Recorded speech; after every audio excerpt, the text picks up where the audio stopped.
What an additional 10 million will get you when growing mushrooms, the largest fungal observation event in history, and mushrooms getting a callback. Make some shroom on your calendar because all that and more is coming up on this episode of The Mushroom Show. Let me show you something.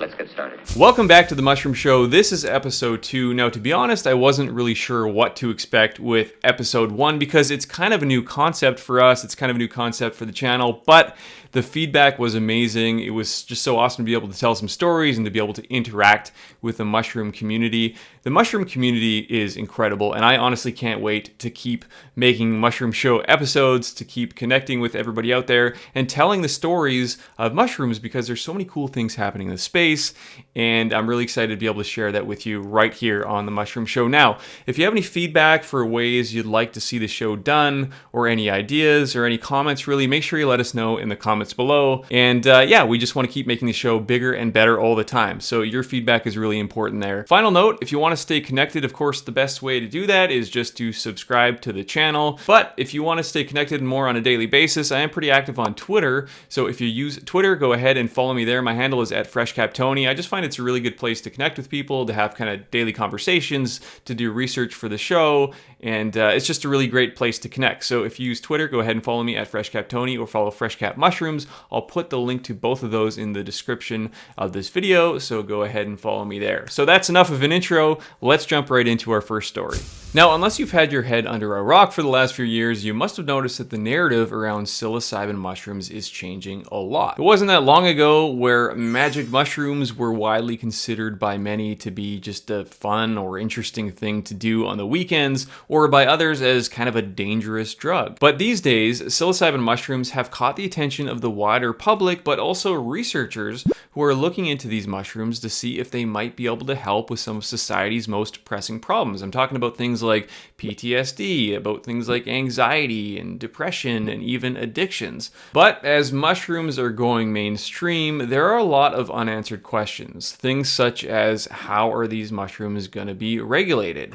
How is access to these mushrooms going to be controlled? And something I'm personally most interested in, how are these mushrooms going to be grown at a commercial scale? This is a new frontier in a way, and nobody really knows what it's going to look like. But there is a Canadian company that is taking a crack at it. The company is called Optimi Health, and they have just invested a whole whack in a purpose-built psilocybin growing facility, basically a mushroom farm in Princeton, British Columbia. I recently got a chance to go for a tour and see what a large-scale psilocybin production facility could look like, and it might be different than you imagined. Let's roll the clip.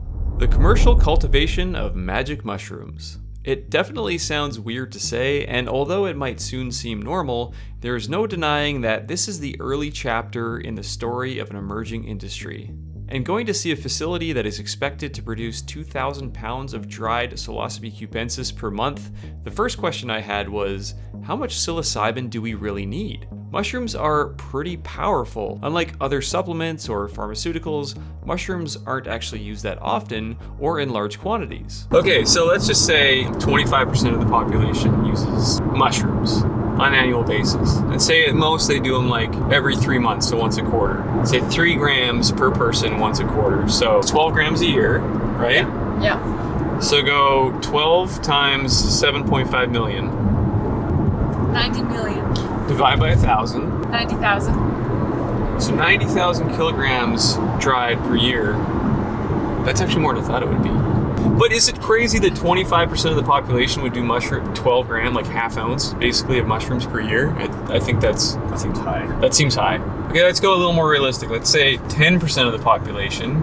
So go 3 million times 12. Yeah, 36 million. Divided by 1,000. 36,000. 36,000 kilograms. Still more than I thought. I don't know. How do you figure out how many people are going to be doing mushrooms? I don't know. Either way you look at it, that is a lot of mushrooms. It's hard to imagine what that type of facility would actually look like. And as we were donning our spacesuits and going through the air showers, it started to become clear that this is more of a pharmaceutical production facility than a mushroom farm. So all of our clean air systems are above us. Okay. And what they essentially do is they send all the clean air to this hallways, Yep. which are then brought into these rooms. Right. So if there is a contamination out here, we're not sucking it into the rooms. Right. And that's how this whole thing was designed. It's a clean, biosecure corridor. Anyone knows growing mushrooms at home, you gotta be clean or else you're gonna get contamination, but I guarantee you, you're not gonna be this clean, right? This is like next level. Typically, the lab part is separate from the mushroom growing part, but this place was different. Analytical lab, we're here, I'll show you. So, Oh wow, what do you got here?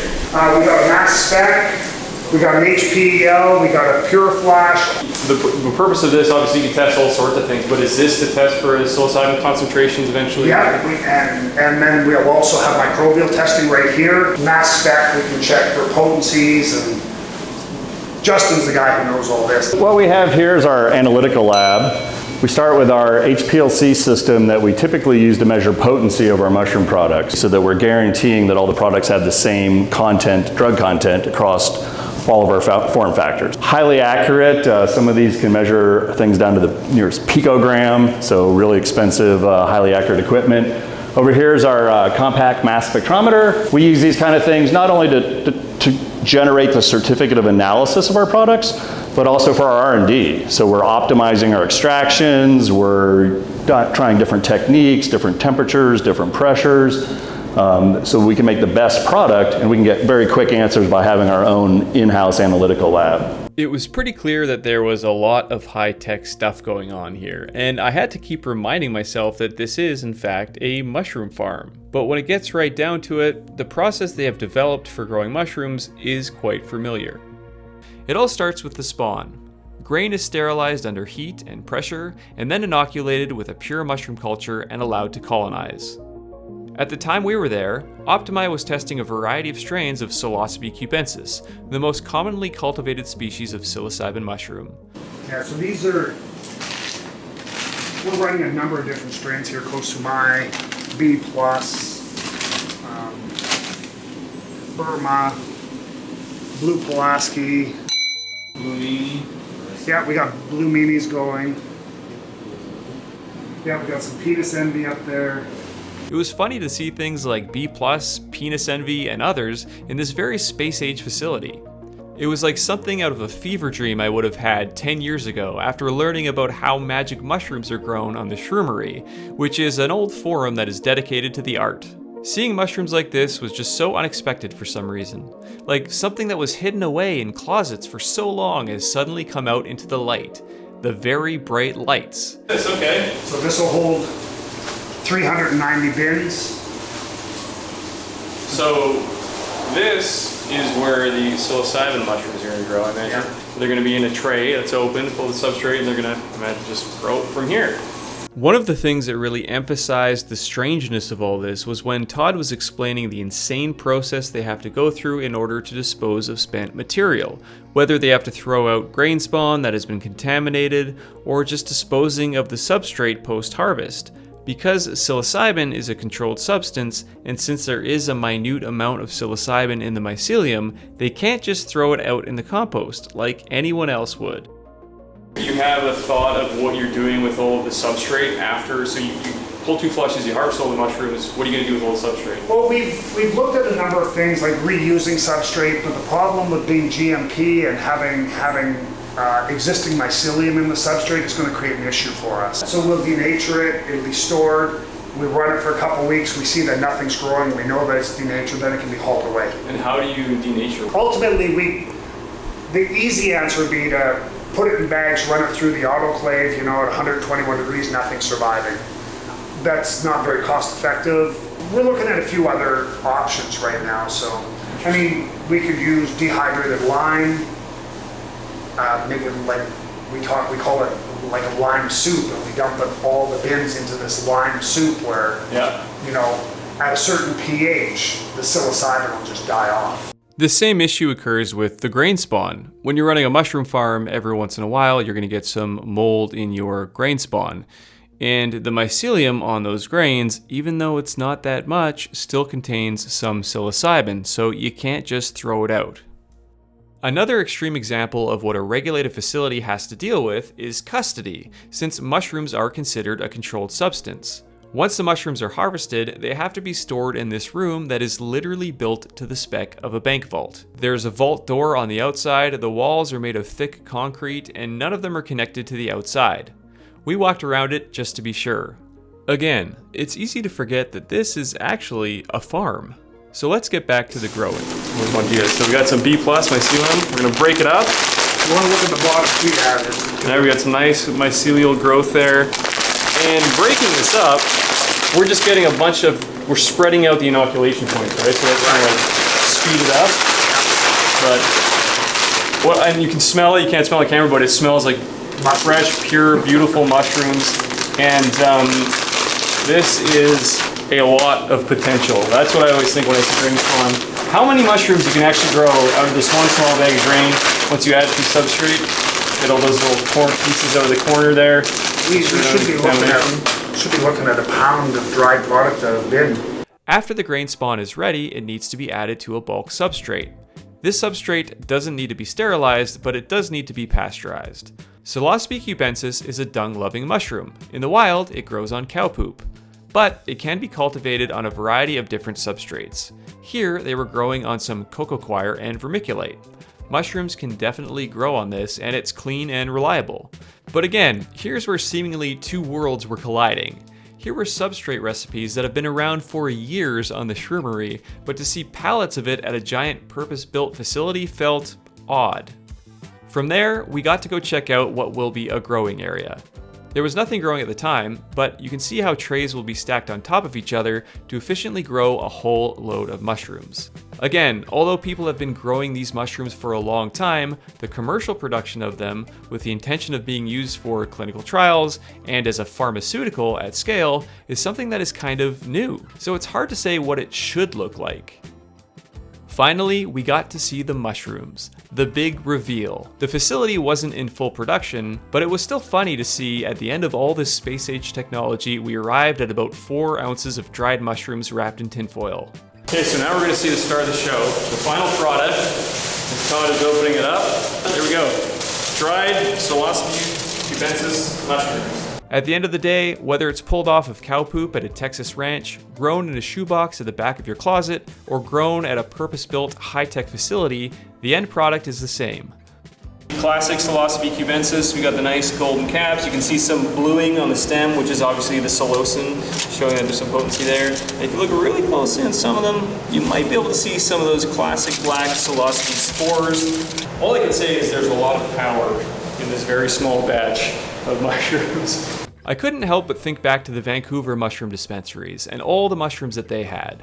They have obviously been grown somewhere, likely on a shelf at someone's home. Even though everything seems to be changing and mushrooms are now becoming more accepted, we can't forget that people have been growing mushrooms for a very long time, at significant personal risk, in order to provide others with access to the power of psilocybin. If there are too many regulations, like the bank vault for example, it'll keep small growers out of the game or force them to continue operating in the shadows. But if mushrooms are indeed going to be regulated as a pharmaceutical, it's hard to imagine that same supply chain being used. So what does the future supply chain of legal psilocybin look like? I asked Bill about this, what the real difference is, and here's what he said. The benefits of mushrooms, functional and psilocybin containing mushrooms, have been known for thousands of years, and that's across the world. And it's pretty fascinating to think that it's been part of natural medicine for this enormous amount of time. I think even on the pharmaceutical side, and again, given that that's where I started my career, there's a belief that within the next 2 years, it's possible that a path to legalize safe supply of psilocybin and MDMA is actually not that far off. I would tell you that the time is right now for ourselves and others in the space to use experiences from the clinical trials that many of the organizations are doing, ourselves included. I look at it, and again, from my pharma lens, you need to give physicians or frontline healthcare practitioners as many tools in their bag to help treat patients as they can. And I think that it would be a shame, and we'd be remiss if we didn't make this as another option. The other thing to keep in mind is that psilocybin can be synthesized. In fact, plenty of the clinical trials have used this lab-made psilocybin instead of whole mushroom. But at Optimi, they believe that using the whole mushroom is important. The company was founded by 4 young men who had positive experiences with actual whole mushroom products. And so the inspiration and the benefits came from an actual mushroom product versus a synthetic product. So there's always been a core spirit of using a natural product. You know, it's our opinion, if you get a large group of people together and ask them, hey, would you like a synthetic compound, as we see with cannabinoids, you know, would you like synthetic THC or would you like a cannabis-based product? Generally, people will lean more towards a natural product. At this time, we have no plans to synthesize psilocybin. We're growing it in the mushroom format and then further refining it if needed. It's certainly my theory and a concept within the company that the different strains that have different characteristics, whether it's anecdotal or continual, you know, is most likely associated with some of the chemical makeup of that mushroom. And the only way to sort of determine the relationship between the effects and the chemotype is by using analytical chemistry to determine what the makeup of the mushroom is. One of the things that I was most excited to learn about was the tests and experiments they plan to run at this facility. There are lots of things in this space that are common knowledge, but since the space has been pushed underground, we don't really know for sure. Like the lemon tech, for example. Is there anything to that, or is it just hearsay? Is there more psilocybin in the caps than in the stems? What about those little aborts? Are they actually more potent? Does psilocybin in the mushrooms degrade over time at a reliable rate? If mushrooms are going to be prescribed and treated as a pharmaceutical, again, depending on what the regulatory framework looks like, these are the things we're going to have to know. Optimi has invested in equipment and resources to answer these questions and more. The bottom line is that there's still so much to be figured out. We can't tell you exactly what the future of psilocybin cultivation is going to look like, but we can be sure that it'll be interesting to follow over the coming years.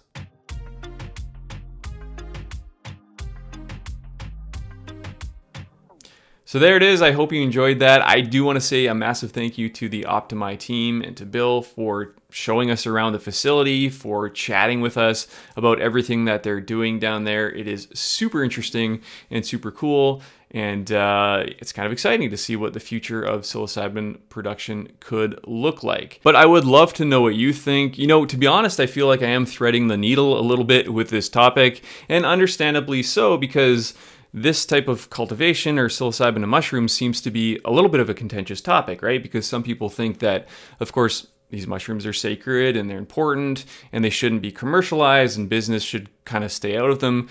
And like, to be honest, I totally get that, right? There's a long history of these mushrooms. Now all of a sudden they're being maybe grown on a commercial scale, maybe treated as a pharmaceutical, like what's up with that? But I also get the reality that mushrooms are going to be touching every aspect of life, be that spirituality, be that medicine, and be that, of course, business. So, you know, they're going to be an integral part of our society in all of these different ways.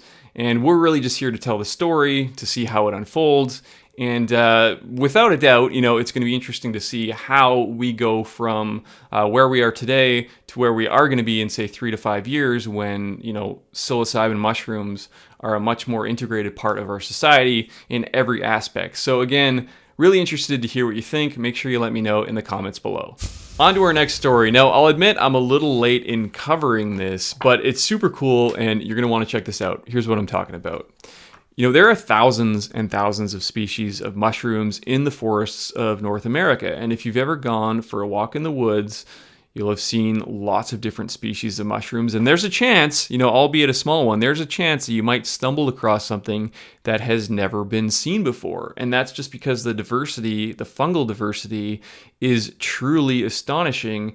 And we still don't really have a super good idea or a super good picture of the true fungal diversity in North America. There's still so much that we don't know. If you wanted to catalog all those species, it would probably take you years, maybe even a few lifetimes. And even if you had a group of people, it would probably still take a really, really long time.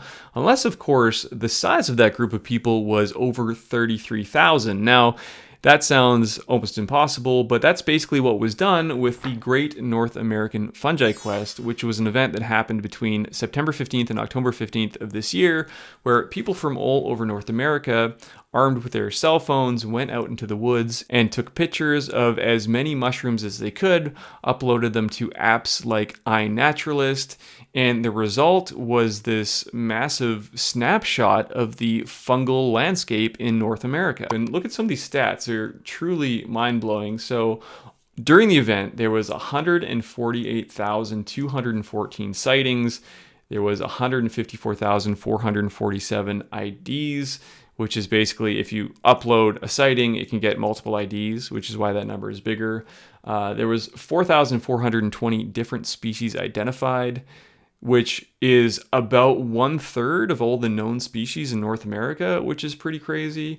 And that this is the number of people that participated, which is, over 33,000. So very, very cool.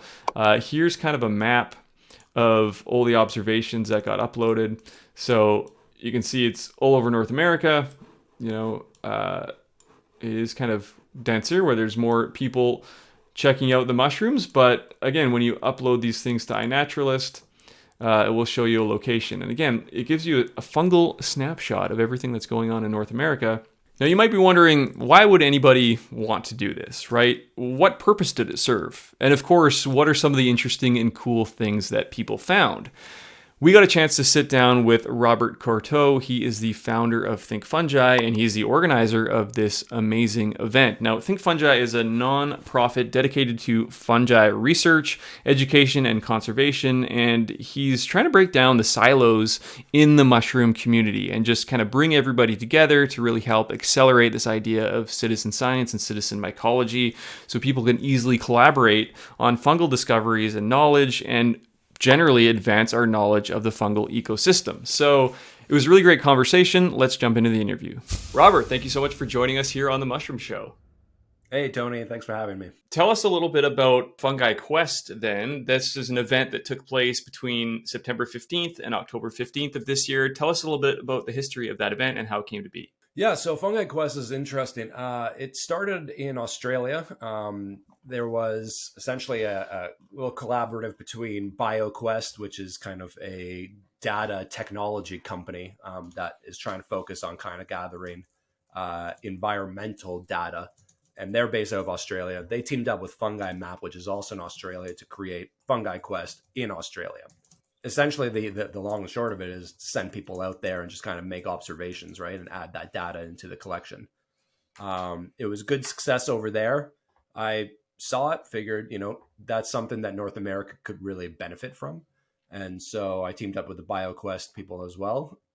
And we brought it to North America to do it. So we didn't want to kind of discriminate against anyone and what platform they're using. So the BioQuest has essentially the software where they can go and pull the data from, we were using 6 different platforms. So iNaturalist and Mushroom Observer are 2 of the biggest ones in North America, but there's a handful of smaller ones. And in the end, we had basically just under 150,000 observations recorded by roughly 33,000 participants. And that captured just under, I believe it was 4,400 or just over 4,400 different species, which is roughly about a third, give or take, of the number of North American species that exist. So not too bad, because there wasn't morel season, so there weren't any morels taken. Right. So it is very time specific, right? If you uploaded an observation that you took in March or in April, it wouldn't count towards the total observations. It had to be a photo that was taken with a timestamp in that month. So yeah, right. 1/3 of pretty much all the species in North America were observed during that month. 148,000 sightings, 154,000 IDs. What's the difference between a sighting and an ID? So when you go on these platforms, right, usually what happens is that someone will upload their observation, right? And they'll identify it, right? So they'll say, this is Pleurotus austratus, this is an oyster mushroom, right? What then ends up happening is that other people go on these platforms and they will also identify it. So they might correct an identification or back you up on it. So that's the difference between the observation and the identification, which is why the identification will always be a higher number than the observation, simply because 9 times out of 10, someone will associate their observation with a species. So all the other observations that you see there, any difference between the observation number and the identification number is essentially a correction for an observation. Awesome. That makes sense. And thanks for clarifying that. And I mean, one of the amazing things that stands out to me there is that 4,416 species. So that's roughly about a third of all species known to exist in North America. Considering it was in a 1 month period, I mean, that's amazing.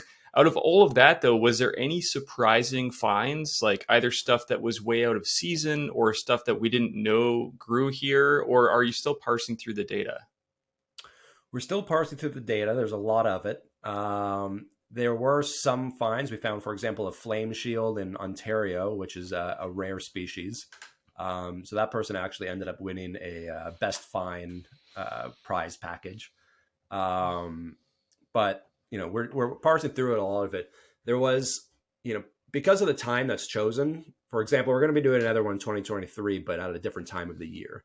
And the reason why that's important is because, the September 15th to October 15th that we chose was great for essentially the Northeast, but for the southern part of North America, as well as essentially the West Coast, it was a pretty bad season. So pretty much everyone in California and BC was telling us, there's no mushrooms, and everyone in Texas was telling us there's no mushrooms. No surprise that most of our data, if you were pull up the map of all 150,000, essentially, I'd say at least half are all from the Northeast of the North America. So that's just where the populations were at that time, right? Yeah. And what would you say is kind of the main goal of this Bioblitz or Fungi Quest? I mean, one of the things that you've said before is there are so few trained mycologists, so little funding available to them. Is that the reason why you do this Bioblitz, is just a way to add to the body of knowledge of mushrooms, or what's the deal behind that? Yeah, so there's kind of three main goals. One is just kind of spread information, right? I mean, the more activities that we have going on in our community, the more opportunity other people who are outside of the community can get pulled in, right? But really, at the end of the day, what it comes down to is when you look at how the process works for identifying a threatened species, whether it be, bird, animal, plant, doesn't matter. The method in which to do that, you need essentially the data to show the population as well as that it's declining. And with fungi, that's pretty well impossible to do because the mushroom pops up and then the mushroom disappears.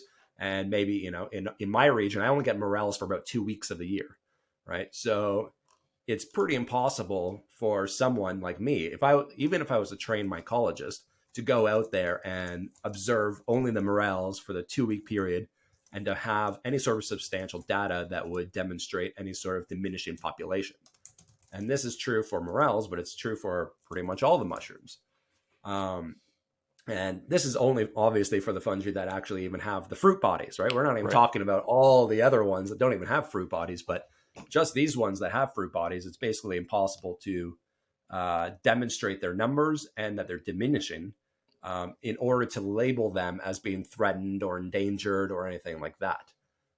And really the only way to do that is to have these mass rallies where people go out and everyone observes, right? You do kind of a blanket observation and everyone goes out and they find as many of these different mushrooms as possible. Those numbers then get saved, and then you do this year on year, and then you can possibly show diminishing population.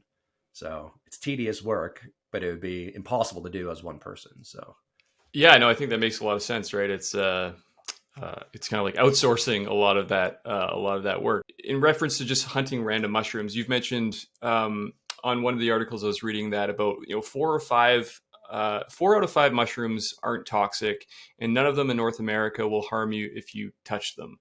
Which I guess if you look at it from the other side, it's saying, okay, 1 in 5 are toxic, which sounds like a lot. But if you're not eating them, there really is nothing to worry about, right? Were people concerned about that?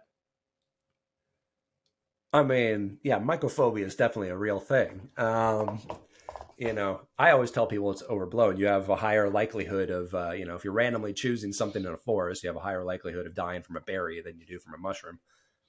So, why aren't people going out there and being all afraid of berries? My mother to this day, if I go and I pick chanterelles on our cottage property, I come back into the kitchen and my mother will be the first to tell me to not touch them because they'll kill me.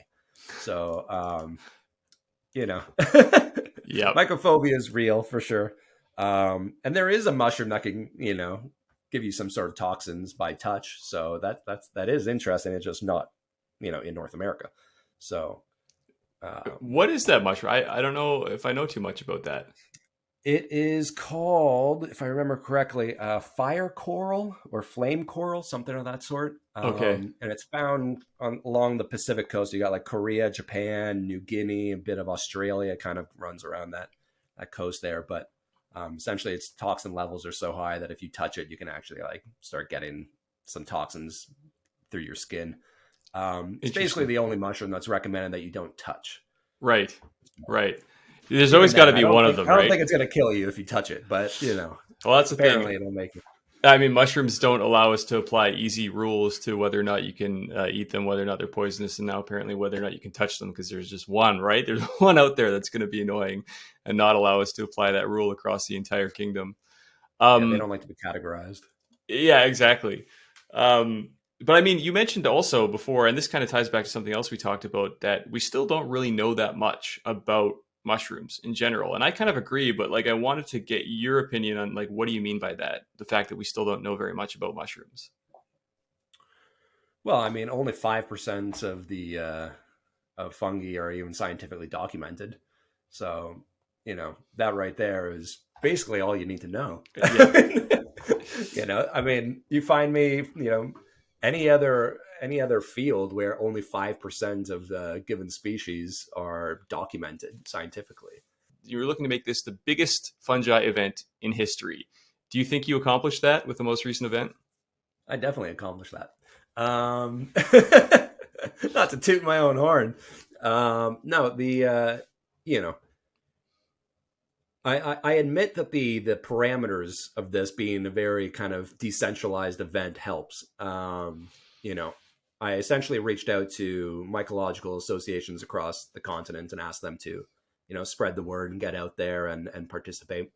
We removed as many barriers as possible. We even went so far as to not include a iNaturalist project because we didn't want to take away from other people's projects, right?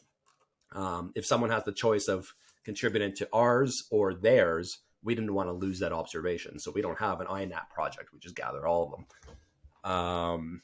But simple fact of the matter is that there aren't that many large fungi events, right? Again, most of the time we're siloed.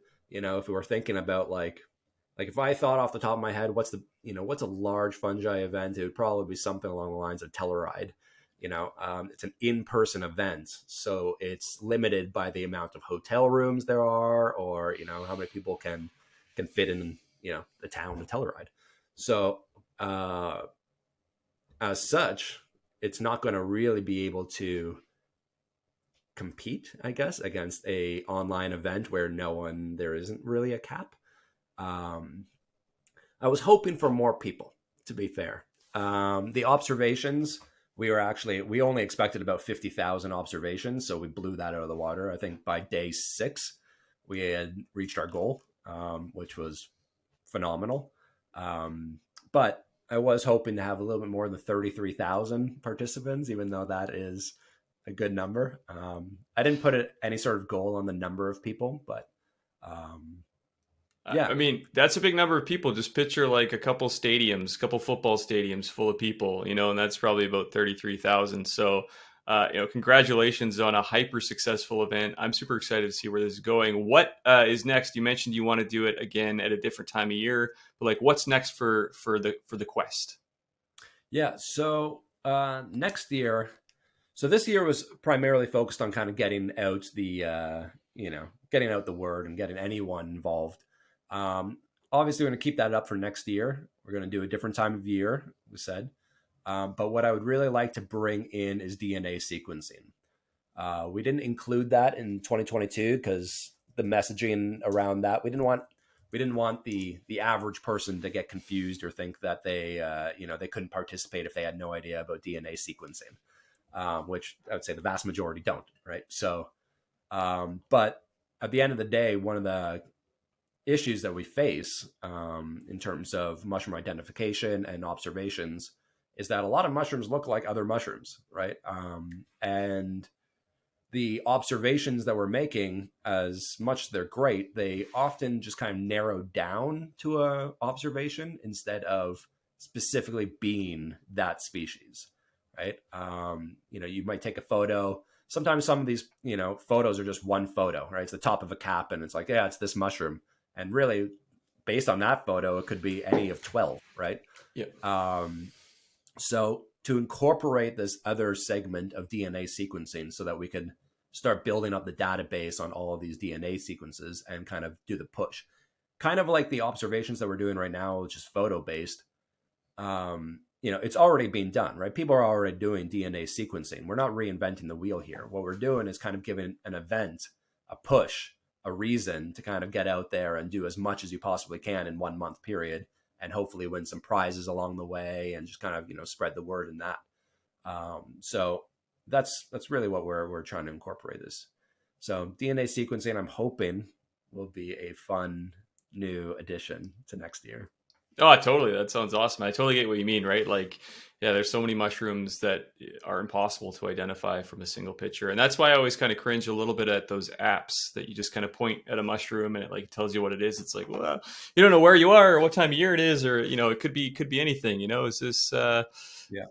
So who knows? So I think that's really, really cool to add that. And I think that will do a lot.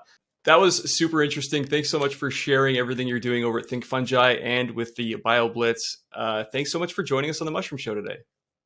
Hey, thanks for having me. It's been an absolute pleasure. So a couple of really interesting things from that interview. First of all, the point that he brought up that the time of year is really important, right? Because this was done between September 15th and October 15th. Not all mushrooms are fruiting during that time. Some mushrooms fruit a lot more in the spring, like morel mushrooms. Some mushrooms will fruit a lot more in the summer, like certain types of amanita. So the different time of year that this is done might give you a different picture of the fungal landscape. Now, of course, one solution is just to do it throughout the entire spring and summer. That might be not all that feasible, but the other solution, like you mentioned, was do it at a different time next year, which it sounds like he's going to do. Second of all, I found it really interesting just how many people participated, right? So 33,000, it's a pretty awesome turnout. I mean, picture that's like a stadium full of people, but they're all dispersed out into the woods finding mushrooms. So be sure to stay tuned. Again, Robert said he's going to be doing this again next year, so we'll be sure to get him on the Mushroom Show to talk all about it. And hopefully next year you can participate as well. On to our next story. Now, what if I told you that mushrooms were actually the #1 recalled food product of 2022? Now, I'm never one to spread mycophobia, but when I saw this article come across my newsfeed, I thought, well, I definitely have to talk about it. Now, it's not all mushrooms. The mushroom in question here is Enoki, also known as Flammulina volutipes, which is an awesome gourmet mushroom, actually. And I'm sure you know it. I'm sure you recognize it. This is one right here with the long, thin stem and the tiny little caps. This over here is not Enoki, so they should have put a picture of just Enoki because I don't want to give a bad name to all mushrooms. I don't want to give a bad name to any mushrooms. But again, Enoki mushroom is the most recalled food of the year in 2022. Now, it says in 2022 alone, Enoki mushrooms have been at the center of 11 listeria-related recalls. Now, listeria is pretty bad, right? It makes people really sick. And, if you ate fresh mushrooms that weren't cooked that had listeria, you would probably get really sick. And you might be wondering, like, what's causing all of this? Why is Enoki mushroom the most recalled food of 2022? Well, picture these mushrooms, right? Picture them in cool, damp environments, and then picture them being put in a little plastic bag for a couple weeks, right? And those are just ideal conditions for certain bacterial growth. So it can happen, and it's the same for anything that's been packaged like this. Like listeria has had outbreaks for deli meat, which again is like wet and in a package, for cheese, for other fresh packaged salads. There's even been listeria outbreaks in ice cream, right, which you wouldn't cook, and same thing with deli meat, you wouldn't cook.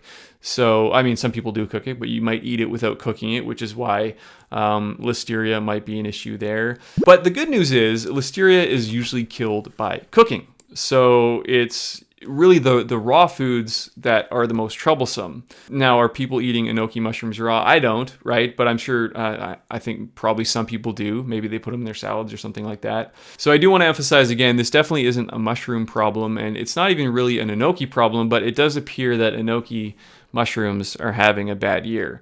But there is some good news, okay? There's a silver lining in all this.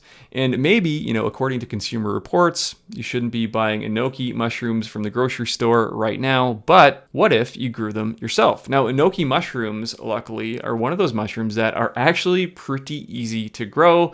I've done it myself. It's really satisfying. It's really cool. You can grow Enoki mushrooms at home.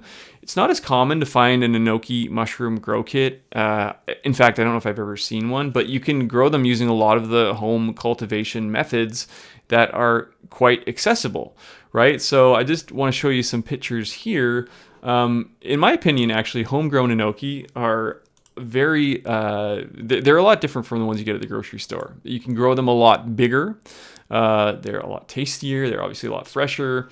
And they look a lot different. So this is one picture here of some Enoki mushrooms, much bigger caps than you might typically see at the grocery store and much thicker stems as well. But they grow, super prolifically. You can see this one block. It's just absolutely covered in Enoki mushrooms. You get a huge mass of fruiting body out of a single block.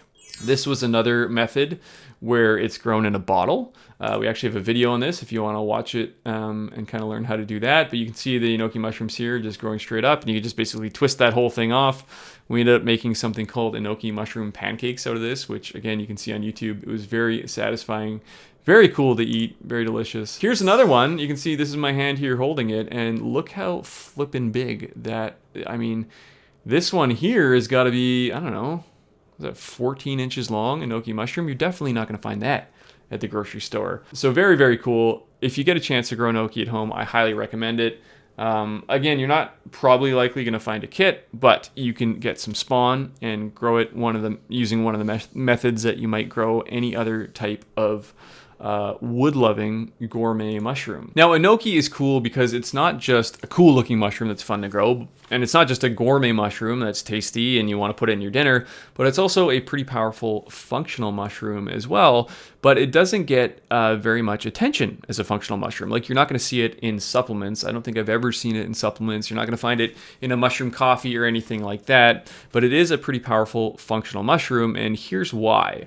It contains these protein-bound polysaccharides known as flammulin and proflamin. Now, these have been extracted and they have been researched for a number of different health benefits. Now, proflamin, why that's cool is because it is orders of magnitude lighter than most other beta-glucans that are found in mushrooms. Beta-glucans are polysaccharides that are responsible for a lot of immunosupporting benefits of mushrooms, but proflamin is a lot lighter, and that's because it contains more protein than sugar. So it's basically a different shape of molecule, and that means it can act as a much more efficient immune system modulator. So what are some of the other potential benefits of Enoki? What has it been studied for? Well, one thing that has been studied for is actually allergies, which is really interesting, and not just like seasonal allergies, but it's actually been studied for food allergies. So here's a study I was talking about. It's oral administration of an edible mushroom-derived protein inhibits the development of food allergic reactions in mice. So again, this is cool because it's not just seasonal allergies, it's actually food allergies, which is obviously, a big deal. What if a mushroom could help with food allergies? Could it? Possibly. I don't know. But basically in this study, mice with an egg allergy were treated with an extract from Enoki, and they were also given an allergen called, it's called ovalbumin. I don't know how you actually pronounce it, but basically it's an egg protein, right? And eggs are a really common food allergy. So the mice were given this, but they were also given the extract of Enoki, and they found that the mice that had the Enoki extract had reduced anaphylaxis-like symptoms and decreased levels of plasma histamine during subsequent oral challenges. So basically, they had lesser allergic reactions because of the Enoki extract. Now again, this is mice, it's not people, so you can't really just translate that, but still pretty interesting potential that this mushroom might have for allergies. Now, Enoki mushrooms has also been studied for its potential anti-cancer benefits, which is absolutely amazing, but the study that was done wasn't necessarily where they just treated a bunch of cancer patients with Enoki to see what would happen. Instead, what was done was there was a large study done on Enoki farmers, and they were testing the incidences or the rate of cancer in certain populations. So you can see this graphic here, comparison of cancer death rates among farmers producing Flammulon of Ludipes, so Enoki farmers in Japan, versus the controls. And this was between the years 1972 and 1986. And you can see here the cancer death rates per 100,000. This is a general population. This is the farmers growing Enoki. And okay, say 160 total versus 97 total. Maybe that doesn't seem like that much. That is actually a lot, right? I mean, that is significant. So here are the numbers here. They studied 174,505 inhabitants and found that the cancer death rate for Enoki farmers was significantly lower at 97 per 100,000 compared to 160 per 100,000, which is very, very cool. So, I mean, you know, that's a lot of potential. This article is super old. I don't know how old this study is. And so I don't know if anything's been done since then, which would be something that'd be really cool to check out. But who knows? I mean, mushrooms are amazing. You know, it's not surprising to see this kind of stuff. But again, the thing you got to keep in mind is this could be a million different things, right? It might not be the Enoki. This is just Enoki farmers. Maybe they didn't eat any Enoki. Maybe Enoki farms happen to be up in the mountains where the air is cleaner and people are outside of the cities. You know, maybe that's the reason why. There could be a million different things. So it's still just kind of interesting, right? Mushrooms never cease to amaze me, which is why we have this show, The Mushroom Show. So I'm going to put the link to this article. This is from HuffPost, but I'll put the link to this article in the description of the video, and I'll also put the link to the research paper on the mice allergies in the description of this video if you want to check either of those things out. So that's it for episode 2 of The Mushroom Show. Thank you so much for watching. If you like mushrooms, which hopefully you do if you stuck around this long during the show, go ahead and like this video and share it as well. If you have any feedback for The Mushroom Show, be sure to let us know in the comments or by sending us a note if you're just listening to this on Spotify. And again, if you want to connect with me on Twitter, go ahead. My handle is @FreshCapTony, and the link is in the description of this video. Love to get your feedback. I'm super excited with what we can do on The Mushroom Show. Thank you so much for watching, and we'll see you in the next episode.